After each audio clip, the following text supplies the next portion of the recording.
Welcome back, folks, to our discussion of Proclaim Liberty. Today we will be discussing our very last lesson, Lesson 23, the last 17 amendments to the Constitution. You know, after the Bill of Rights, it was assumed that very little more would be needed in the Constitution. However, over the next dozen years, actually, 2 additional amendments were passed. That brings us to the 11th Amendment, which was passed in 1795. This amendment provided that a state could not be sued by a citizen of another state.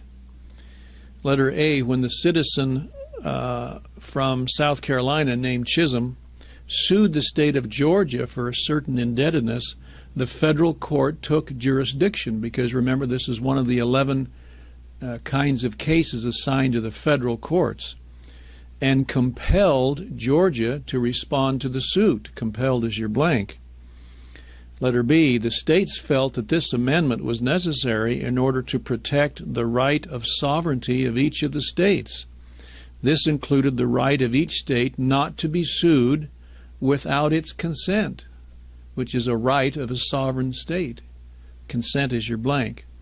Of course, since then, all states have agreed to be sued, so it makes this 11th Amendment kind of a moot point, but still it's an important thing to understand that in the area of sovereignty, as with the sovereign states,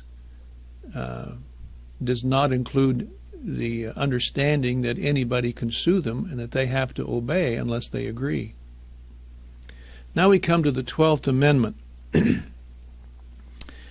It will be recalled that each elector in electing the president was to nominate two candidates. The final selection would almost always take place in the House. You remember that discussion, where the states would have an equal vote? Because in a large republic, probably no one would usually get a majority, so it would go into the House. The person getting the most votes became president, and the second most would be vice president. With the increasing power of political parties, this was seen as a problem, in that the two offices may be held by different parties. The 12th Amendment was then passed to supposedly fix the problem. What it actually did was to take the nominating function from the electors and the selection function from the House, and give the selection function completely to the electors. And as political parties gained more political power, they gained control of the electors. Political parties now have a much greater role in choosing the president than anticipated by the founders. The 12th Amendment provided that, letter A, each elector submit separate ballots for president and vice president. In other words, they wouldn't just nominate two, they would have separate ballots for each. And letter B, a candidate for president must receive a majority of the electoral votes to win. Number 1, if 3 or more parties participate, the candidate with the most votes may still lack a majority. In that case, the names of not more than 3 of those having the most votes are sent to the House of Representatives, where each state has 1 vote in selecting the winner. Letter C, a candidate for vice president must also get a majority of the electoral votes to win. In the absence of a majority for any one candidate, the names of the 2 highest are sent to the Senate, where a majority of the entire Senate determines the winner. This amendment also provides that a person who cannot qualify, a person cannot qualify as a candidate for vice president unless he has all the qualifications required for president. President is your blank. Now, I want you to notice the adopting date of the 12th Amendment. Do you see that? 1804? Look at the year of adoption of the 13th Amendment. 1865. How long did we go without an amendment? Over 60 years.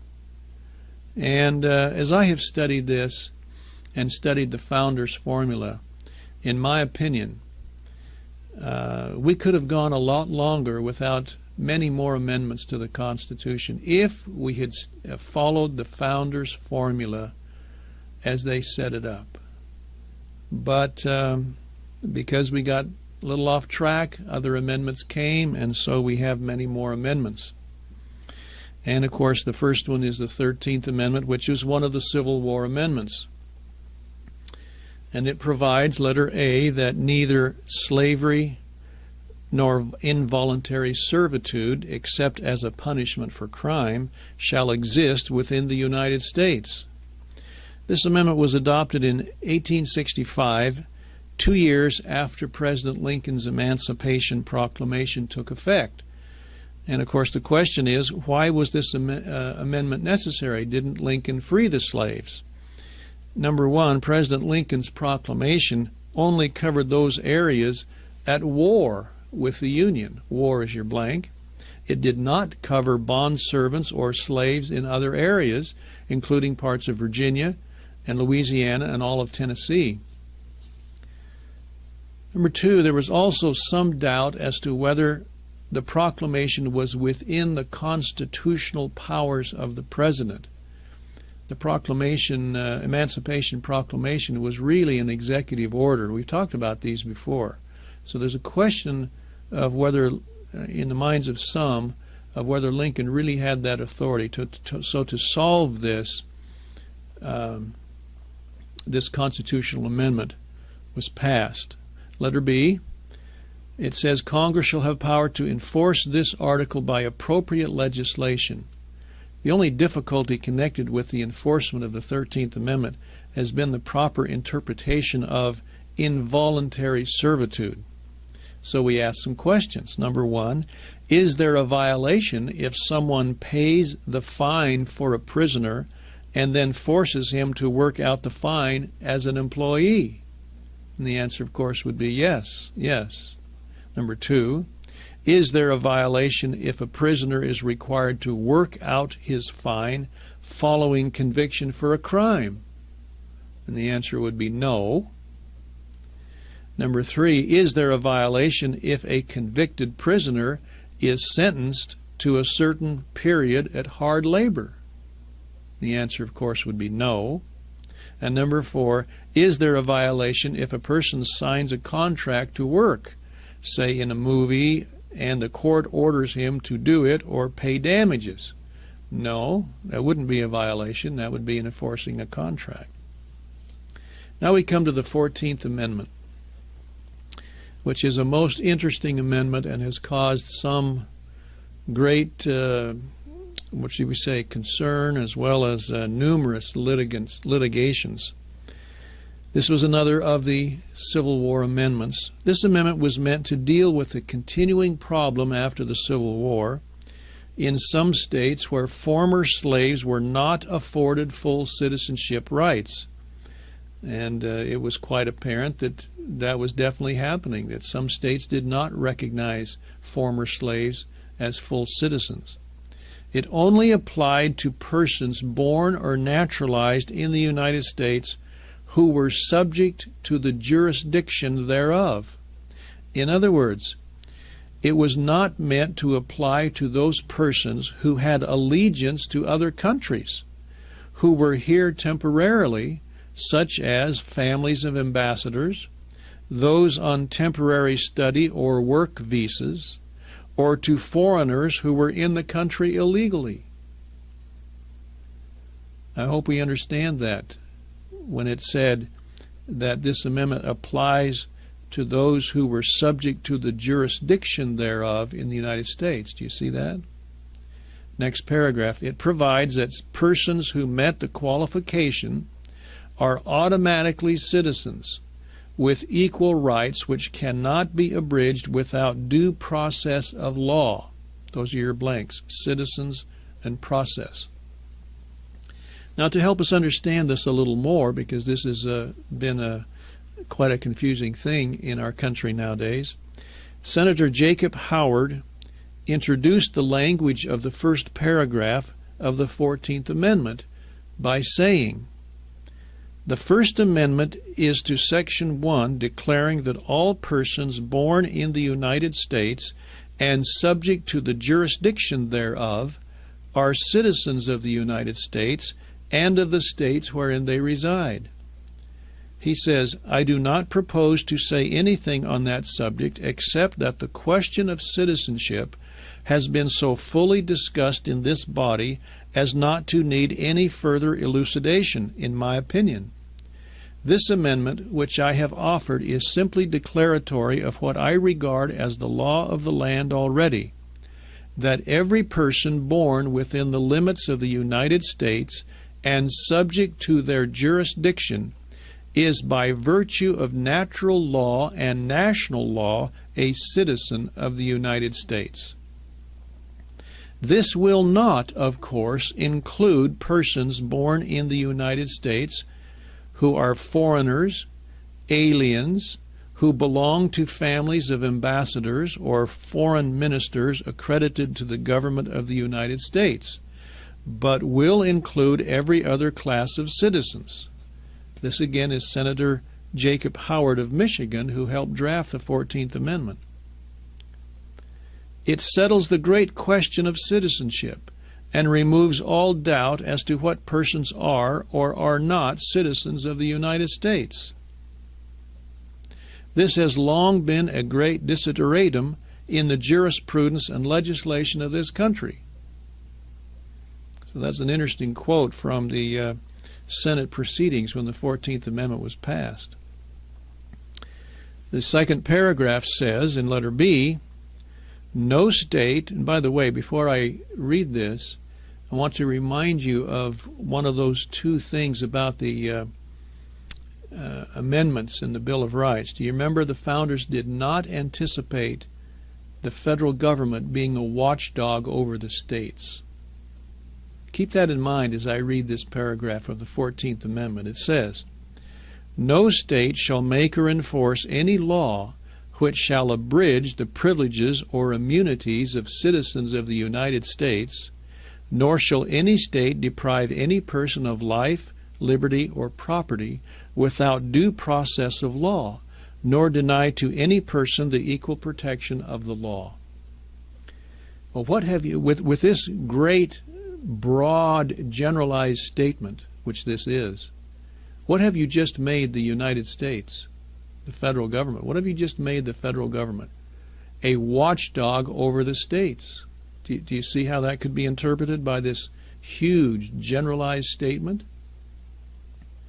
It is this provision that has been used from 1925 in the Gitlow case.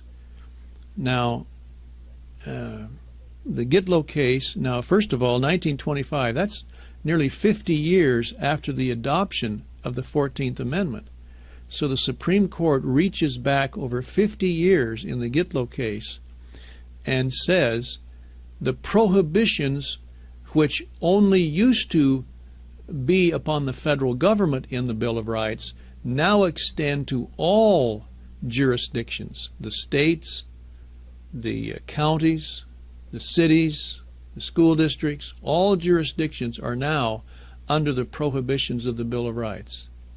So you might say, instead of, for example, the First Amendment saying Congress shall make no law respecting an establishment of religion and press and speech and so forth, now the court is saying what it really means is Congress, the states, the counties, the cities, the school districts shall make no law respecting an establishment of religion and so forth and so on. Do you see what this did? It brought these restrictions swooping down over the states and the local governments. So it basically tied the hands of the states and local governments from enforcing certain standards that the people in those localities want. That's what happened as an interpretation by the Supreme Court in the Gitlow case and in subsequent cases. So when a person has a problem because of this, they can immediately go to the federal courts. What this did is transfer a huge workload of cases to the federal courts, and it's clogging up our federal system, taking them from the states. Do you see that? Letter C. This amendment also made all debts or claims against the Confederacy null and void. Void is your blank. This meant that all Confederate bonds and currency were declared worthless. I want you to look down to Mr. Davy, this quote. He says, "There is not one instance of power given to the United States whereby the internal policy or administration of the states is affected. There is no instance that can be pointed out wherein the internal policy of the state can be affected by the judiciary of the United States." Wow. Do you see how all this has changed from the founders' original intent? In other words, the federal government, the federal judiciary, has no business intermeddling in the affairs within a state. That's what Mr. Davy is saying. We've given them no power to do that. And yet the Supreme Court, starting with the Gitlow case and others, going clear back to the 14th Amendment, this very generalized amendment, has brought all of these restrictions and interference by the federal courts into the states. We've seen that recently, haven't we? So now we come to the 15th Amendment, which is the last of the Civil War amendments. And it says, "The right of citizens of the United States to vote shall not be denied or abridged by the United States or by any state on account of race, color, or previous condition of servitude." Notice that the states were still allowed to determine qualifications for voters, but the rules must apply to all citizens. And of course this was to cover the situation where some states still did not allow former slaves to vote. Letter B, at the time of the adoption of this amendment, all of the states still excluded women from voting. This was not changed until the 19th Amendment in 1920, which we'll discuss. Now we come to the 16th Amendment, which has a most interesting history. That's your blank, history. 16th Amendment says, "The Congress shall have power to lay and collect taxes on incomes from whatever source derived, without apportionment among the several states, and without regard to census or enumeration."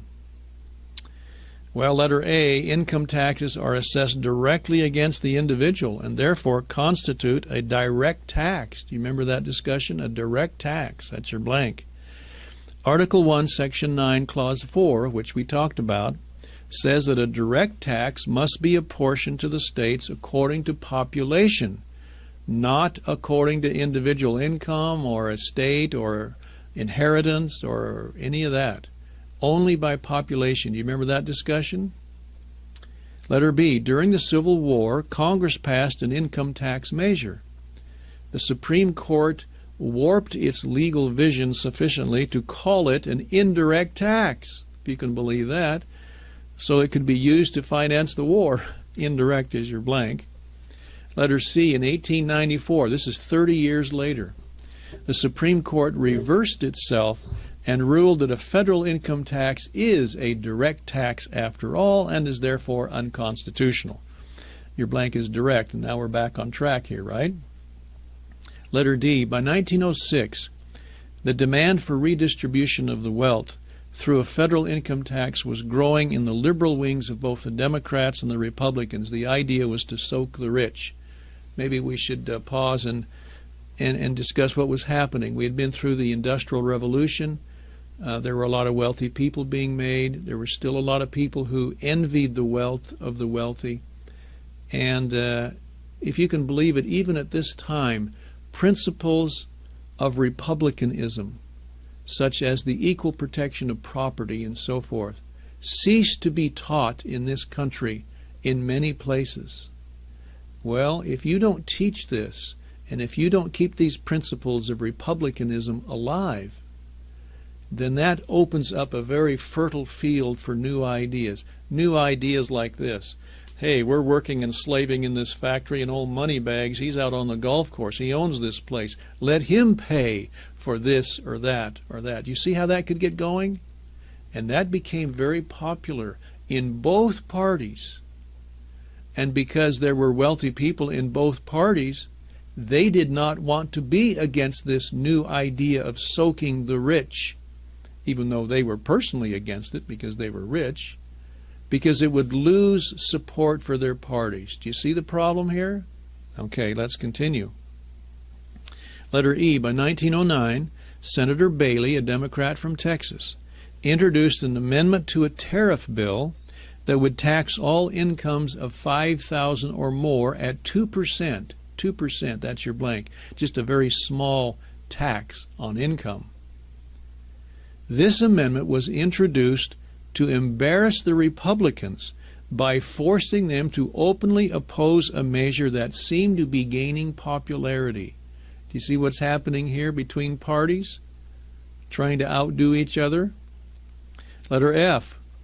When it appeared the Bailey motion was actually going to pass, conservative Republicans, did you get that? Conservative Republicans frantically introduced an income tax bill as an amendment to the Constitution, confident that it would be rejected by enough states to defeat it. Is this not cowardly, folks?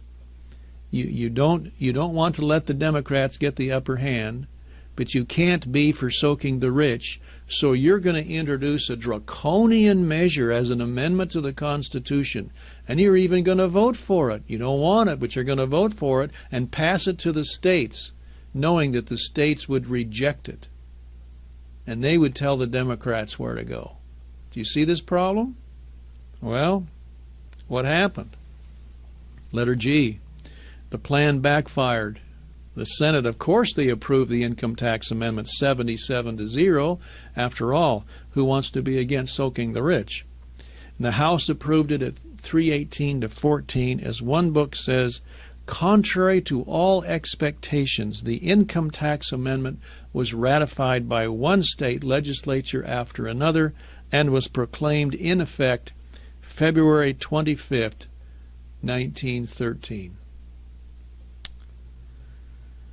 Letter H. Congressman Payne of New York, who had introduced the bill in the House for the Republicans, admitted they were simply trying to defeat the Bailey bill and did not really want an income tax. He said that an income tax is one that makes a nation of liars. Liars is your blank.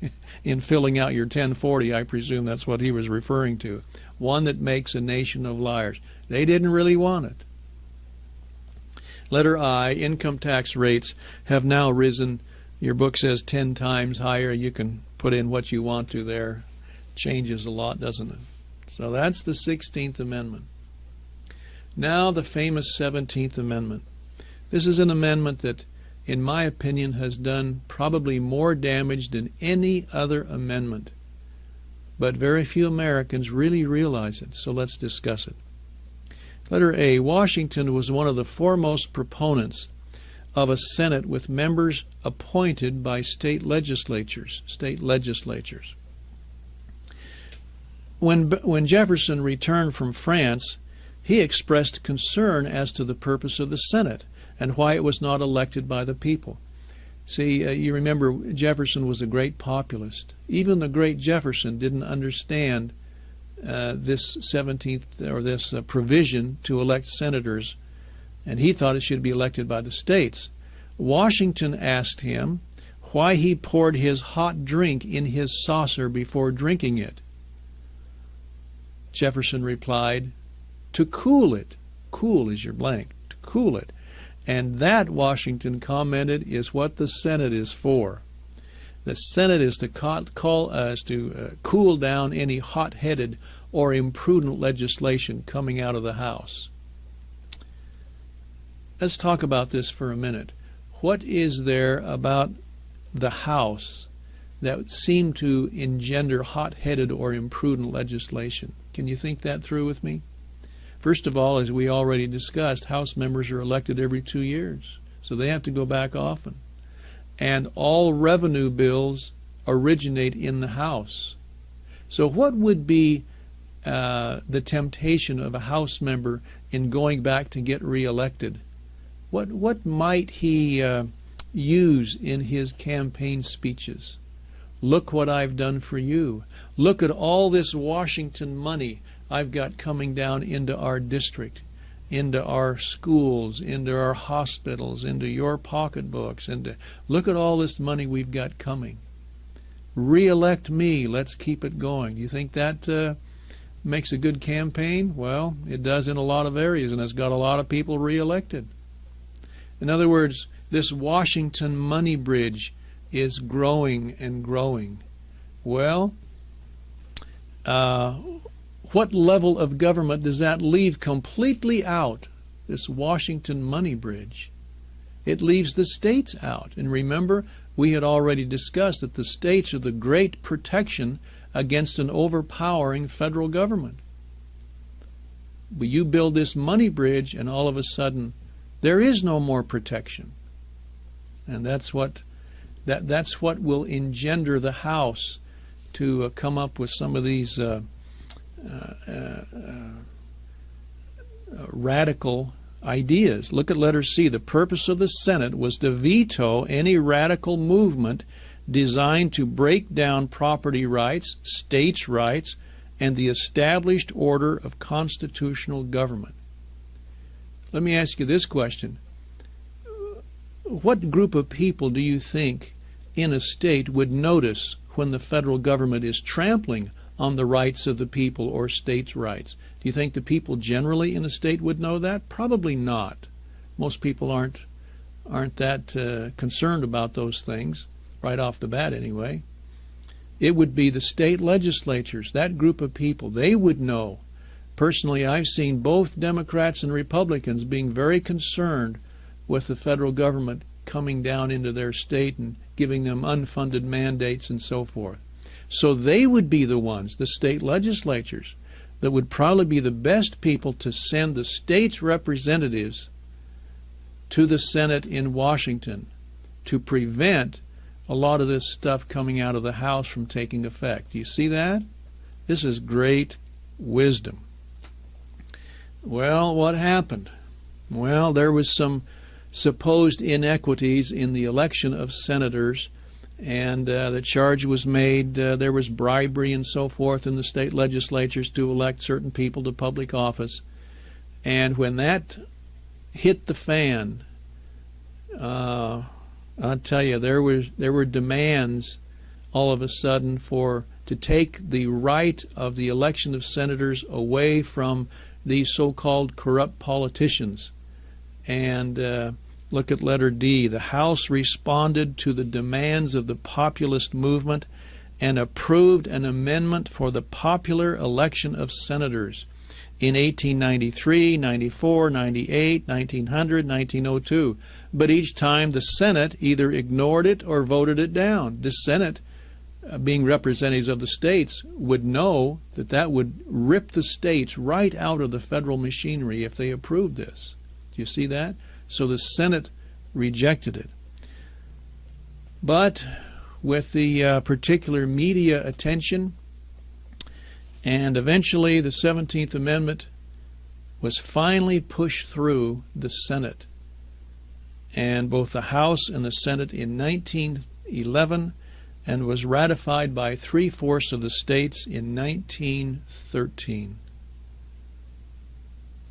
And now we have two houses of representatives, don't we? The House and the Senate. And what do senators now have to say, or what do they say to get reelected? Look how much money I've got coming down into our state. Let's keep it going. You see how that happens? There is no one speaking up for the states on the federal level. What this did is completely ripped the states right out of the federal machinery. So they're not there protecting the rights of the people anymore. Letter F. Events since 1913 have demonstrated that the original design of the founders in setting up the Senate as a legislative guardian has been largely emasculated by the 17th Amendment. I want you to look at the chart. And if you would just a minute go back to page 103, and I want to remind you of the original structure of our federal government. Are you on page 103? Do you see that graphic there? And do you remember me asking you where the lines from the federal government stopped in coming down? They stop at the states, right? The states are the great barriers of federal intrusion onto the people. This was a beautiful system. Now let's go back to page 184 and look at that graphic. Where do the lines now go from the federal government? They go right down into your pocketbook, right down into your schools, right down into your communities, right down into your cities, into your counties. This is incredible. And of course, on our spectrum of 0 to 100%, ruler's law, tyranny versus anarchy, you can see that the federal government has moved greatly to the left, meaning that they have gotten more and more power. And with those lines coming right down to your pocketbook, to your everything you do in your life, the air you breathe, the water you drink, etc. Where are the states? You see, they're left out, aren't they? You know what the states have to do in order to get heard now by the federal government? They get together in their legislative conferences or governors' conferences, pass resolutions, and go beg to Washington. That's not the founders' formula for freedom. No, they are no longer the protectorate of the people. 17th Amendment. All right, let's go now to the 18th Amendment.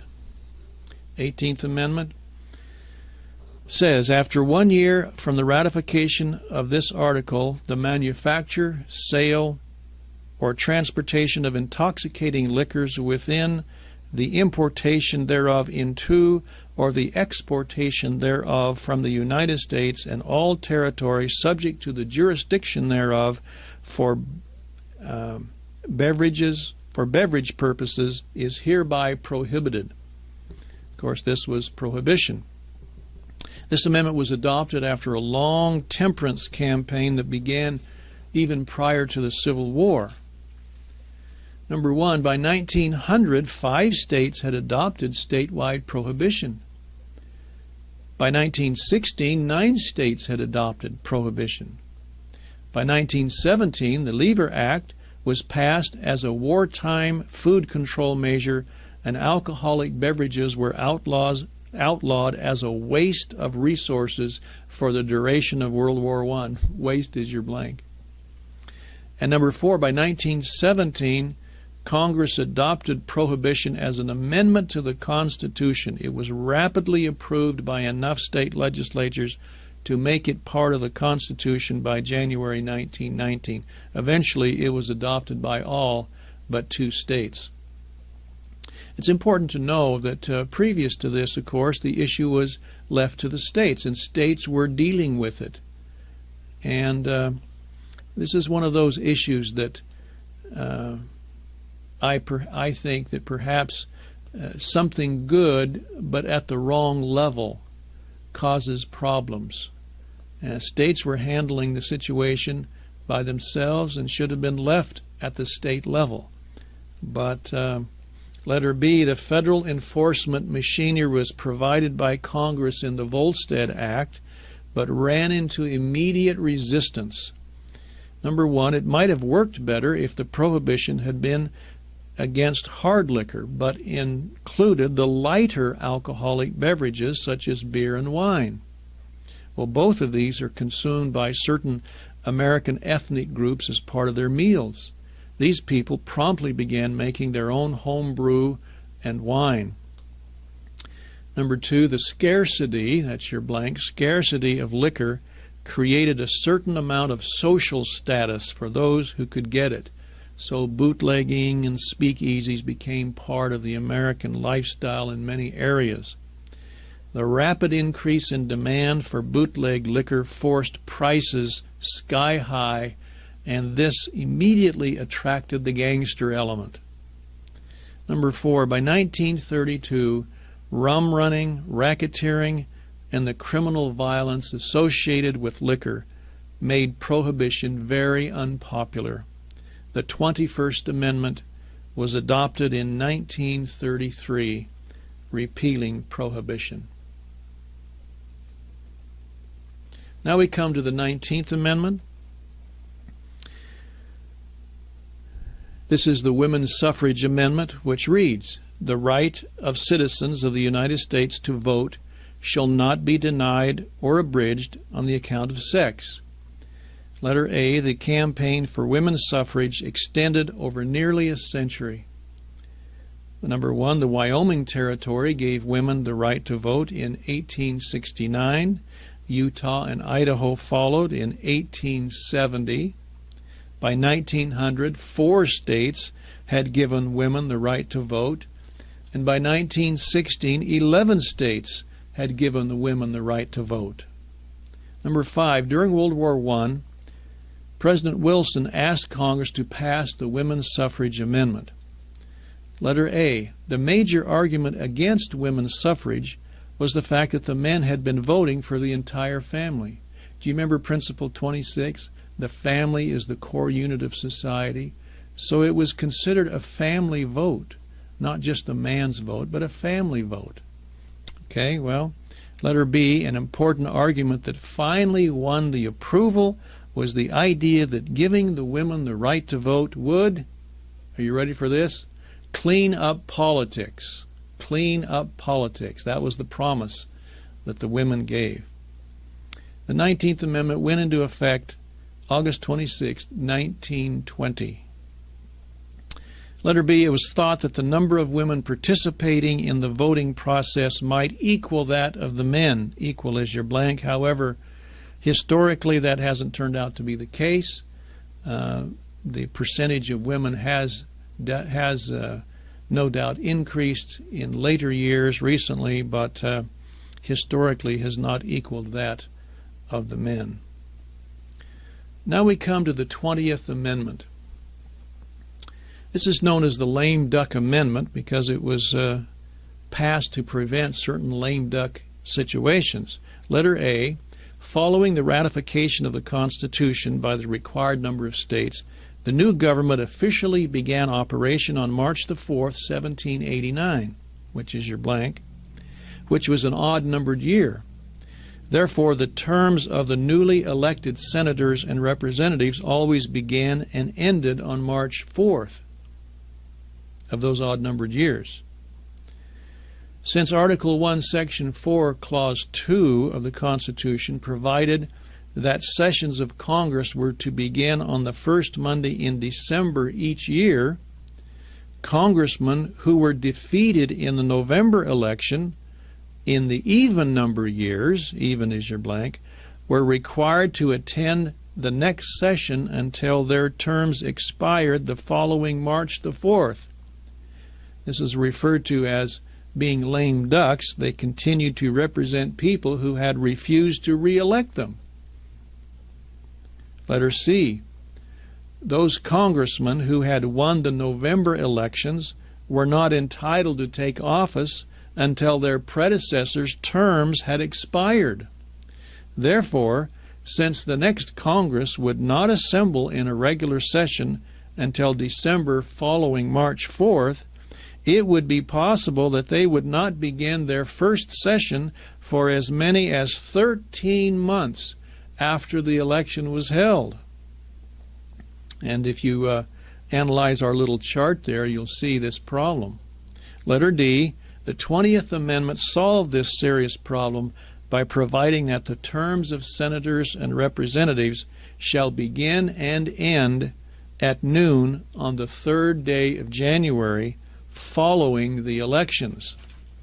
Therefore, congressmen are now able to take office some 2 months after they are elected instead of 13 months as was once the case. Letter E, the amendment also specifies that the terms of President and Vice President shall begin and end on the 20th day of January following the elections. Therefore, Congress has more than 2 weeks to assemble, organize, and count the electoral votes before the incoming president takes office. Previously, there had been a 3-month delay before the new administration could begin operation. And as you study the chart there, you'll see the effect of the 20th Amendment. You know, folks, in my opinion, the 20th Amendment is one of those that's justifiable as an amendment. As transportation increases, as the communication ability increases, perhaps we should adjust the constitutional requirements for taking office. This is certainly a valid amendment, and one of those few that probably still conforms with the original intent of the founders. Now we come to the 21st Amendment. This amendment, as we've mentioned, actually repealed the 18th Amendment, that's your blank, 18th, and thereby ended prohibition in the United States. Letter A, it should be noted that this amendment did not legalize intoxicating beverages. What it did is simply turn the problem back to the states. States is your blank. States really haven't picked up on it as some people had hoped, as they did before the 18th Amendment. But nevertheless, it turned the problem back to the states. Furthermore, Section 2 of this amendment prohibited the interstate transportation of alcoholic beverages into a state where it was a violation of the laws of that state. And now the 22nd Amendment. This amendment limits the President of the United States to 2 terms. Letter A, the founders were not certain how many terms a president should serve. Washington voted against a single term, that's your blank, single, in the Constitutional Convention, but he himself refused to serve more than 2 terms after being elected president, thereby setting a precedent, really. Letter B, Franklin D. Roosevelt was the first president to gain the approval of his party and run for more than 2 terms. He died on April 12, 1945, just a little over a month after commencing his 4th term. In 1946 election, the Republicans gained control of both the House and the Senate. They passed the 22nd Amendment in March 1947, and it was ratified and became operative on February 27, 1951. Now the 23rd Amendment. This amendment, which provides for presidential electors from the District of Columbia, would undoubtedly have been considered highly objectionable to the Founding Fathers. Objectionable is your blank. Letter A, the very reason why they gave Congress exclusive jurisdiction over the area surrounding the national capital was so that it would not be politicized or become the storm center of violence, as Philadelphia had become while it served as the capital. Violence is your blank. If the residents of the District of Columbia felt isolated from the election process, they could very easily have been allowed to vote with the people of Maryland, since the District of Columbia was formed out of that state. Letter C, the authors of this amendment seem to be laying the foundation for eventually making the District of Columbia an independent state. State is your blank. The real intent of this, promoting this amendment, came in 1978 when they began a campaign in Congress to pass an amendment giving the District of Columbia 2 senators and 1 congressman, just like one of the states. This amendment died after 7 years because so many states refused to ratify it. It had proposed to do something that completely nullified the original intent of the founders as set forth in Article 1, Section 8, Clause 17. The 24th Amendment. In many of the southern states, a poll tax or a head tax of $2 or $3 was assessed against every adult to cover the cost of elections. Cost is your blank. Even though the tax was small, it discouraged voting by both poor blacks and poor whites. Therefore, Congress passed the 24th Amendment, which provided that no person could be prohibited from voting because of failure to pay a tax. And now the famous 25th Amendment, which most people don't know what this amendment totally would do. This amendment defines the procedures for filling vacancies in the House in the offices of President and Vice President. Section 1 of this amendment was really unnecessary, since it merely repeats what the Constitution had already provided in Article 2, Section 1, Clause 6. It simply states that if the President dies or is incapacitated, the Vice President shall take his place. Letter B, Section 2 provides that if the office of Vice President becomes vacant, then, number 1, the President is authorized to nominate a replacement. Nominate is your blank. The nominee is then confirmed by merely a majority of those present in the House and the Senate. Section 3 allows the President to voluntarily relinquish his office to the Vice President if at any time he feels incapacitated. When he recovers, he can take over his office again, and the Vice President must step down. Must is your blank.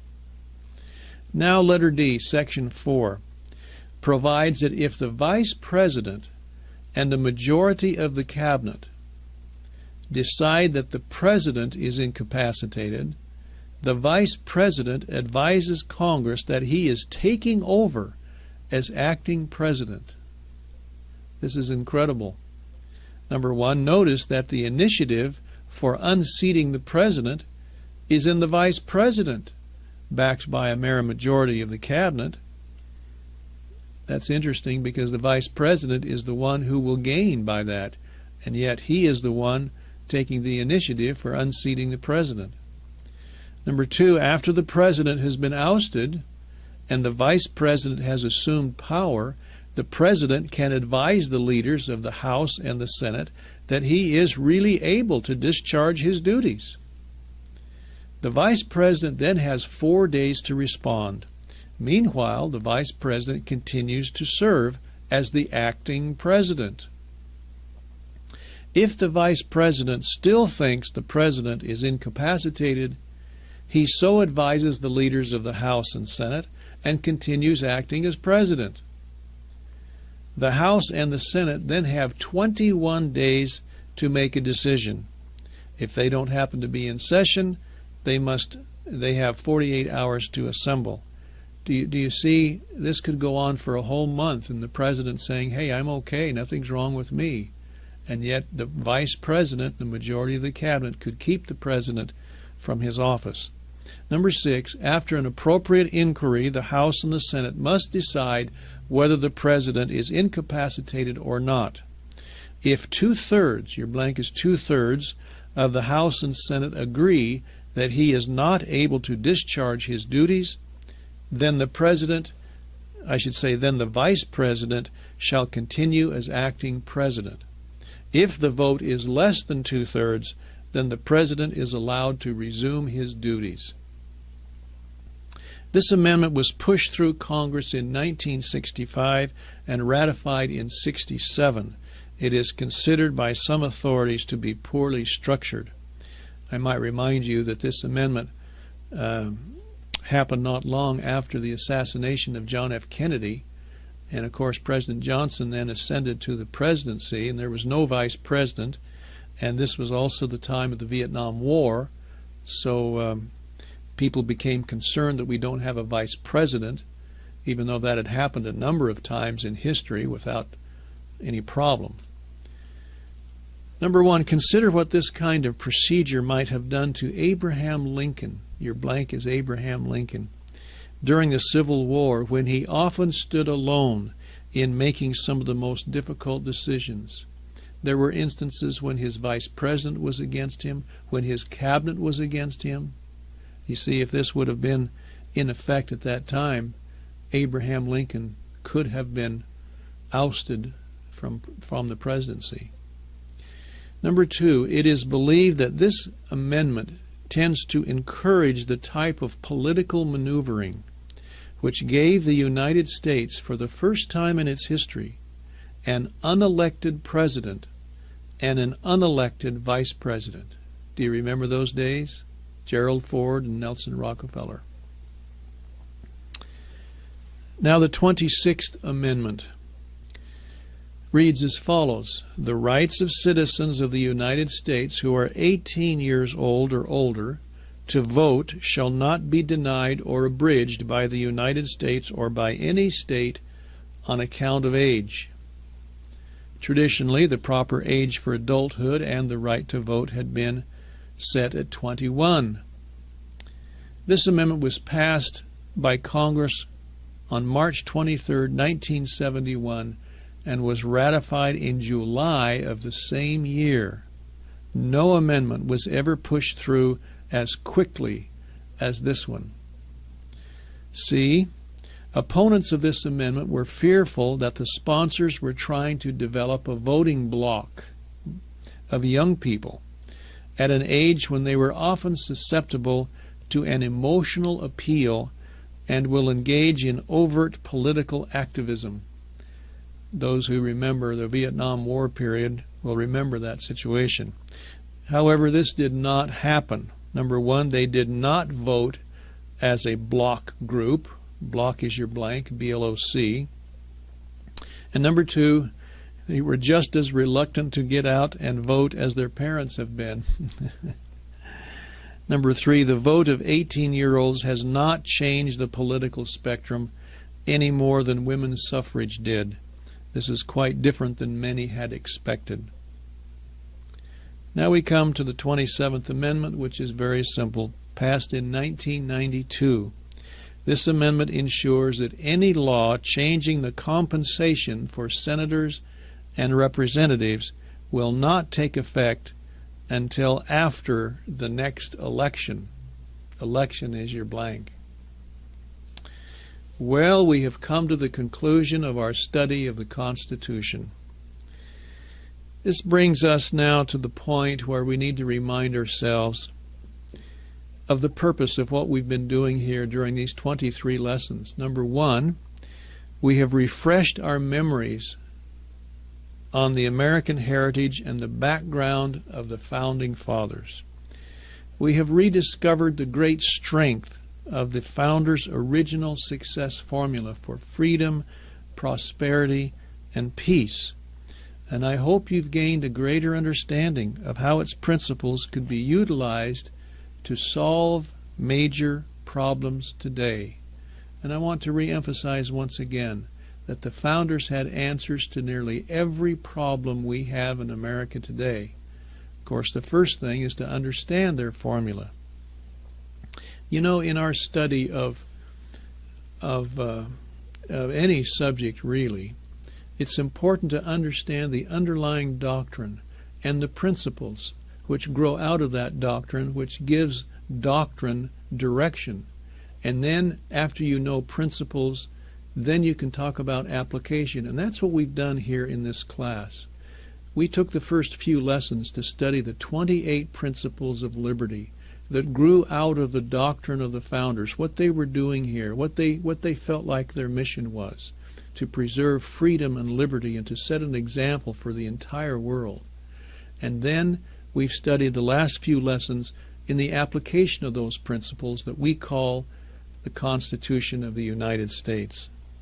Now, I just want to remind us, as you turn the page, of what's in the appendix of our study guide entitled Proclaim Liberty. You see the first thing there on page 195 are the principles of liberty, the 28 principles aligned with the founding documents. And we've gone through there, as I think we've explained before, itemizing the 28 principles and then dividing them up into 3 basic categories. The first 15 are the foundational principles upon which our freedom and our country rests. Then the next principle, 16 through 22, basically applies to the structure of our Constitution, the structure of our government. And then the rest of the principles are ideas that grow out of our founding principles and application. We call them working policies. Hopefully by now you have memorized the 28 principles and you can see how each of those principles grow out of our founding documents. In order to help you a little bit, the last column there is where you can find these principles or reference to them, or at least the foundation for them growing out of these founding documents, the Declaration and the Constitution. On the next 2 pages are the hand motions that we referred to help you remember the preamble to the Constitution. That's fun to do with your family. Then following are the wonderful documents that we've been studying, the Declaration of Independence and the Constitution, and finally the answer key. I hope, folks, that as you read the Declaration of Independence and the Constitution now, you can read it very slowly and realize that you can explain now every phrase in these documents. You understand them. You know what the original founder's intent was. You can help your friends understand them.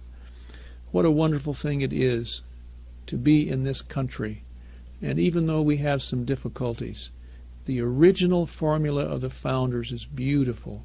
And what we hope and what our desire is that we help spread the good word of liberty throughout all the land. So I appreciate you being with us in this, our concluding lesson of Proclaim Liberty Throughout All the Land. I just might mention the last few lessons we have been discussing are basically taken from this book entitled The Making of America. This is the granddaddy of them all. And what we've done is given you this in a shortened program, because in our school we study this for a whole semester. This is a very detailed, containing many more quotes from the founders and all the documentation that we've talked about. So we encourage you, if you would like to have even a more detailed discussion of the Constitution, to procure yourself this book, The Making of America, from NCCS, and you'll have a lifetime of reference material. But most people probably wouldn't want to read through 700 pages of detailed information, and that's why we have developed this Proclaim Liberty in 23 short lessons. You can understand the principles and the documents and have a great working understanding. So thank you for joining us. Hopefully you'll spread the word as we have put these lessons on our website, and all people have to do is obtain the study guide, which they can download or they can order from us, and then you can study at your leisure each of these lessons from our website. Thank you very much, and God bless you in your efforts, and God bless America.